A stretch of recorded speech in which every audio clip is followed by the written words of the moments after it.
شیر شہین صاحب کون سے کیس میں آئے ہیں سر؟ اور حال وہ جو دو کیسز ہیں نا، القادر ٹرسٹ اور نیب والا توشہ خانہ، جس کے اندر جیل ٹرائل کا ایشو ہے، اس پہ نوٹسز کر دیے تھے اور آج کے لیے فکس تھا، اس پہ میں پیش ہوں۔ سر یہ سائفر کیس کے حوالے سے پنجاب میں سروے کیا گیا ہے ریسنٹلی اور سب سے پاپولر پارٹی پاکستان مسلم لیگ نواز ہے۔ یہ سروے یا تو مریم نواز نے کیا ہوگا یا میڈم غریدہ فاروقی نے کیا ہوگا، اس میں تو پھر وہ ہو سکتا ہے، لیکن پبلک سروے میں ایسا نہیں ہے۔ سر سائفر کیس کے حوالے سے اعظم خان کے بیانات کی وجہ سے سوشل جو ویب سائٹ ہے ٹویٹر، اس کے اوپر کافی لوگ یہ سوالات بھی پوچھ رہے ہیں، بحث بھی کر رہے ہیں کہ ان کے بیانات کی وجہ سے سائفر کیس کمزور ہو گیا ہے اور تھپکی دی ہے جیل میں، اس طرح کی کوئی باتیں آ رہی ہیں۔ سر کیا معاملہ سائفر کیس میں ہے ہی کچھ نہیں۔ سائفر کیس میں ایک ہی الزام ہے کہ جناب اس نے کاغذ لہرایا، وہ اس کو ڈینائی کر گیا۔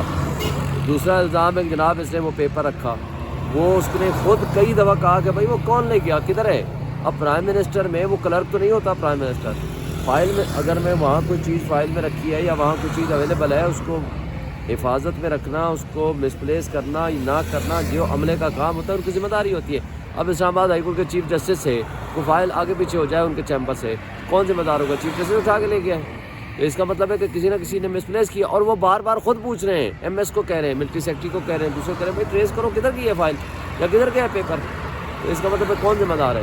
تو اس کا ساری چیزیں سامنے آ گئی ہیں، سچ سامنے آنا تھا۔ یہ ساری پولیٹیکل وکٹمائزیشن کے کیسز ہیں، غلامی کی مثالیں قائم کر رہے ہیں، اور ان کو صرف ایک چیز نظر آ رہی ہے، کسی نہ کسی طریقے سے عمران خان کے خلاف مقدمے بنائے جائیں اور ایسا کو ماحول بنایا جائے کہ ان کو سزا دلائی جائے، اس کے علاوہ کچھ بھی نہیں ہے اس کے۔ سر توشہ خانہ کیس میں بھی سر کیا کہتے ہیں؟ اس میں بھی کچھ نہیں نکلا کہتے ہیں۔ دیکھیں توشہ خانہ کیس میں جو چور ہیں، جنہوں نے گاڑیاں لی ہیں قانون قاعدے کے خلاف، وہ تو جناب دندناتے پھر رہے ہیں یہاں، اور جس شخص نے قانون کے مطابق کوئی چیز لی اور اس کو عدالت وہ اس کے مطابق اپنے پیسے جمع کرائے اور وہ اس مجرم بن گئے، اور جو اسپیشل اس میں کیس ہے، جو ایویلویشن کمیٹی ہے، اس کے سربراہ کو کسی کو ملزم ہی نہیں بنایا، جس نے ایویلویٹ کر کے بتانا ہے اس کی اوریجنل قیمت کیا ہے۔